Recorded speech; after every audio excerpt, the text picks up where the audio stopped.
Vinculados a la delincuencia, 45 gobernadores, así como lo oyen. En los últimos 37 años, al menos 45 exgobernadores de México han enfrentado procesos penales por delitos que van desde corrupción y enriquecimiento ilícito hasta presuntos nexos con el crimen organizado. Algunos han pisado la cárcel, otros han huido y muchos más siguen gozando de esa impunidad sabrosa. Desde Tamaulipas hasta Quintana Roo, pasando por Michoacán y Jalisco, Veracruz y Morelos, los escándalos de exmandatarios han marcado una tendencia de desfalcos millonarios, pactos oscuros y desvío de recursos públicos. Varios de estos políticos han sido capturados en el extranjero, otros permanecen prófugos y otros más se defienden desde la comunidad del exilio o el cobijo de amparos. Uno de los estados con más casos es Tamaulipas, donde Tomás Yarrington, de 1999 al 2005, fue acusado de recibir sobornos del Cártel del Golfo y lavar dinero en Estados Unidos. Capturado en Italia en 2017, fue extraditado y sentenciado a 9 años de prisión. Solo 9 años de prisión. Eugenio Hernández, de 2005 a 2010, detenido en 2017, enfrenta cargos por peculado y lavado de dinero.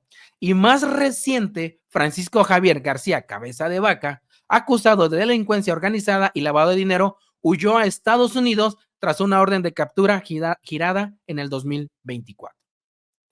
Otro epicentro de la corrupción ha sido Veracruz, donde Javier Duarte, 2010-2016, desvió recursos multimillonarios y fue detenido en Guatemala en 2017. Actualmente purga una condena de 9 años. Pareciera que 9 años es el número que les gusta para juzgar. Procesión delictuosa y operaciones con recursos de procedencia ilícita. En Quintana Roo, Mario Villanueva, 1993-1999, fue procesado por vínculos con el narcotráfico y lavado de dinero, cumpliendo parte de su condena en Estados Unidos antes de regresar a México y después de unos años conseguir arresto domiciliario. Roberto Borge, 2011-2016, fue capturado en Panamá y extraditado por delitos relacionados con el despojo de tierras. Pues bueno, esto es apenas unos cuantos de una lista, pero interminable, de políticos, expolíticos, funcionarios, exfuncionarios. Y es que son a los que en algún momento sí se les logró fincar responsabilidad, ¿no? Y que se abrieron procesos judiciales. Pero imaginemos qué tantos o cuántos más que sí incurrieron en delitos de cualquier tipo y están impunes y quedaron impunes y no pasó absolutamente nada. En buena medida también porque recordemos que cada gobernador o gobernadora pues va acomodando sus fichas durante sus periodos al frente de las entidades y van colocando a personas en puestos clave para protegerse, para cuando termine su mandato, pues quedar protegidos incluso desde el Poder Judicial, desde las fiscalías, en fin, estos son, digamos que los que sí no pudieron evadir la justicia de alguna manera, hay otros que sí, que evidentemente que sí fueron, les fincaron responsabilidades, pero que también salieron muy pronto de la cárcel, pero bueno, al menos hubo un proceso judicial contra ellos, pero hay tantos otros a los que no se les ha imputado nada y que sabemos y que a todas luces han saqueado a sus estados, ¿no? A mí se me ocurre alguien muy recientemente, pues nada más que el ídolo de Robert, Alito Moreno en Campeche, todo lo que se embolsó y la mansión que se le conoce y los autos de lujo que posee, pues esos no son producto de la casualidad, ¿no? Sino que hay algo muy turbio ahí, pero ahí no hay todavía un proceso judicial contra él. En fin, es una larga lista de personajes realmente impresentables y uno piensa, bueno, ¿en manos de quién hemos estado gobernados durante tantos años, no? En diferentes partes del país, pues con este tipo de personajes. Sí, se trata, la verdad, de un trabajo muy interesante, por supuesto, aquí de Luces del Siglo, de esta casa editorial, que da cuenta, decíamos, imaginemos, son 45 gobernadores, realmente en un lapso de tiempo corto, y que como ya bien han señalado ambos, son los que de alguna manera han sido vinculados con investigaciones ya por delincuencia. ¿Cuántos otros que ni siquiera han sido tocados, decíamos, con el pétalo de una averiguación previa o de ser mencionados en un expediente? Pero bueno, pues se trata prácticamente de algo sistemático. Es decir, estos gobernadores, pues vemos ahora, no son la excepción. De manera muy desafortunada son las reglas, y sin siquiera, decíamos, pues contar aquí aquellos que nunca, a pesar de las evidencias por enriquecimiento ilícito, el caso de Alito Moreno y otros, pues ni siquiera se les ha vinculado a algún proceso. Entonces, decíamos, se trata ya de una sintomatología del sistema político mexicano en su conjunto. ¿Se imaginan ustedes si les agregamos los presidentes municipales vinculados a proceso en todo este tiempo? Pues estamos hablando entonces, decíamos, de una clase política corrupta en su propia esencia, y que, bueno, pues ahí están todavía muchos de ellos, decíamos, qué bueno que estén algunos de ellos tras las rejas, los menos, otros por lo menos siendo investigados, pero de manera desafortunada la gran mayoría pues quedan en la impunidad. ¿Y esto también de qué nos habla? De falencias en el sistema de control del ejercicio del poder, porque cuando están como gobernadores de las entidades respectivas, son una especie de virreyes que hacen lo que quieren, generan negocios, tienen incluso empresas favoritas a las cuales destinar recursos, en pago después ellas o los contratan o los mantienen ahí, decíamos, con recursos de manera importante en cuenta de lo que adquirieron mientras estuvieron en el gobierno, etcétera. Entonces, sí se trata, decíamos, de una corrupción que atraviesa, decíamos, a los distintos niveles de gobierno, pero que también da cuenta de falencias en el control del ejercicio de poder, porque estos personajes pues se enriquecieron muchas veces a la vista de todos.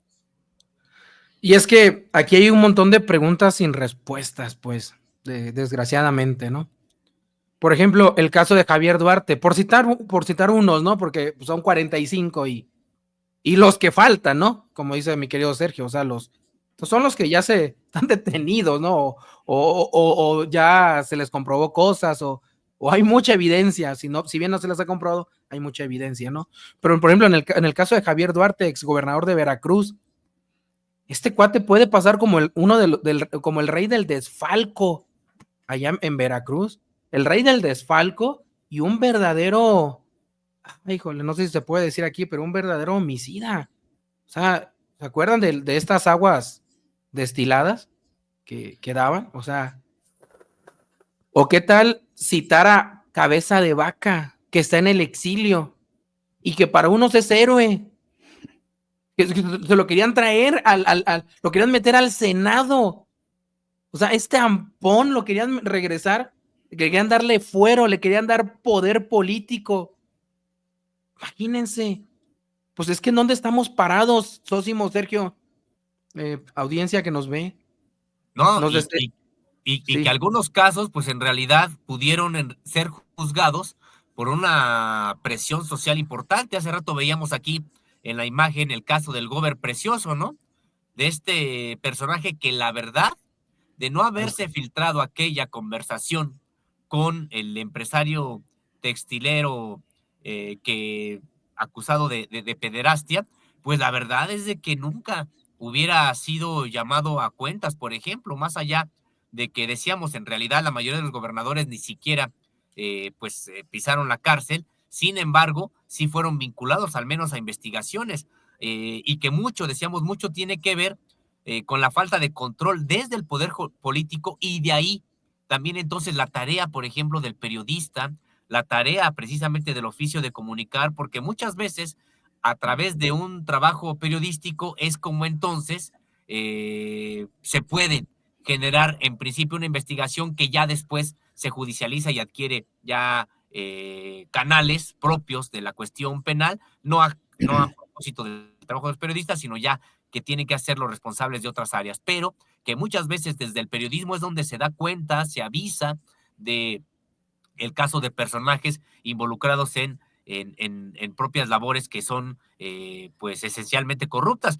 Y está el caso, por ejemplo, también de Borge allá en Quintana Roo, que habría que señalar que persiguió en su momento de manera muy intensa a este grupo editorial de Luces del Siglo, y que bueno, pues afortunadamente hubo una investigación que lo vinculó con a Proceso, y que bueno, pues es otro de los personajes ahí que decíamos, estos 45 que al menos han sido vinculados por delitos cometidos mientras eran gobernadores. Y decíamos, uno podría decir, oye, son pocos, son muchos, a mí me parecen muchísimos, y solamente, decíamos, aquellos a los que han sido vinculados por algún caso. ¿Cuántos otros salieron de su mandato y pasaron ya con un perfil muy bajo y ni siquiera fueron, decíamos, tocados con el pétalo de una averiguación previa? Y sí, perdón, Robert, nada más rápido, para redondear el tema que comentaba Sósimo, que desde la labor periodística, pues, es importante para la ciudadanía, ¿no? Para la población, que se desvelen estos actos de corrupción y todo lo mal que hacen los gobernantes en este país, y el caso que mencionaba Sósimo de Roberto Borge, acá en Quintana Roo, que Luces del Siglo fue parte fundamental en la revelación de toda la corrupción y toda la red que creó durante su gobierno, y que precisamente por eso armó toda una campaña de persecución hacia este medio de comunicación y sus propietarios y sus directores editoriales, en fin, y al final, pues el tipo cayó en la cárcel, fue capturado en Panamá y hoy sigue en la cárcel y aún no termina el proceso, pero el tipo está en la cárcel, pero sí, desde la labor periodística se hacen trabajos muy importantes que después la autoridad o el Poder Judicial o las fiscalías, pues de ahí pueden tomar información y a partir de entonces generar carpetas de investigación. No, y luego también ahí en Quintana Roo, Mario Villanueva, ¿no? Claro. Que cumplió su sentencia ya en Estados Unidos, regresó a México y ahorita está gozando, pues ahí en arresto domiciliario, ahí, tranquilito, ¿verdad? Que es a lo que le apuestan estos personajes, ¿no? O incluso también el caso en Michoacán, este hijo de Fausto Vallejo, que tuvo relación con este personaje, la Tuta. Entonces, o sea, ejemplos muchísimos. No, sí, o sea, casos incluso de entidades que tienen pues más de un gobernador no solamente investigado, sino hasta preso, ¿no? Es impresionante cómo, decíamos, la impunidad que se generó durante todo este tiempo, porque prácticamente no eran tocados, y uno dice son 45, son muchos, decíamos, sí son muchos, pues, pero ni siquiera son todos los que deberían de haber sido investigados. Y decíamos, si esto lo trasladamos a el propio tercer nivel de gobierno, que serían los presidentes municipales, pues veríamos esta cifra incrementarse de manera exponencial.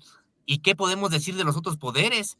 ¿Qué hay con los legisladores también? Precisamente de los propios estados, ¿cuántos deberían de haber sido investigados, los moches? Sí. ¿Cuántos panistas incluso ni siquiera, bueno, hoy hasta Ricardo Anaya no solamente fue candidato del PAN a la presidencia de la República, sino hoy es legislador ahí y destacado además del Partido Acción Nacional, o lo que podríamos señalar con respecto de los jueces, ministros y magistrados también del Poder Judicial, ¿no? Realmente esto da cuenta de cómo falta mucho realmente porque llegue la justicia a este país, al recordar que son 45 gobernadores de los últimos años que se han visto envueltos en expedientes relacionados con delincuencia. Pues entonces decíamos, no son excepción, de manera desafortunada son la regla. Sí, y ya nada más quiero citar uno más para que no se me escape, la familia Moreira, ¿no? Porque ahorita Rubén Moreira anda anda muy, pero en todos los programas que puede haber, no, es que quieren construir una verdad histórica. ¡Ridículo! Pues, ¿quién fue el partido que construyó la verdad histórica? Que quieren construir una verdad histórica a este gobierno, y tampoco estamos defendiendo a este gobierno que se investigue lo de Teuchitlán, pero dice él que este gobierno quiere construir una verdad histórica por el caso de Teuchitlán, ¿no? Y diciendo, no, es que yo sí me enfrenté, incluso escribió hasta un libro, ¿no? Pero ¿quiénes son los Moreira para poder hablar de estos casos? ¿Que enfrentaron qué? ¿Que enfrentaron a quién? Moreira, en fin. Sí, no. Vaya casos los que ya pudimos aquí enlistar. Y bueno, pues todo unas fichitas estos personajes. Pero bueno, los invitamos a que consulten toda esta información completa en lucesdelsiglo.com. Y por supuesto, en la columna Nido de Víboras también se trata este tema hoy, acá en Luces del Siglo, con ese tono ácido que suele tener Nido de Víboras, pues también habla de estos gobernadores delincuentes que ha habido en años recientes en este país. Ahí directamente en lucesdelsiglo.com, el Nido de Víboras, lo pueden consultar completito.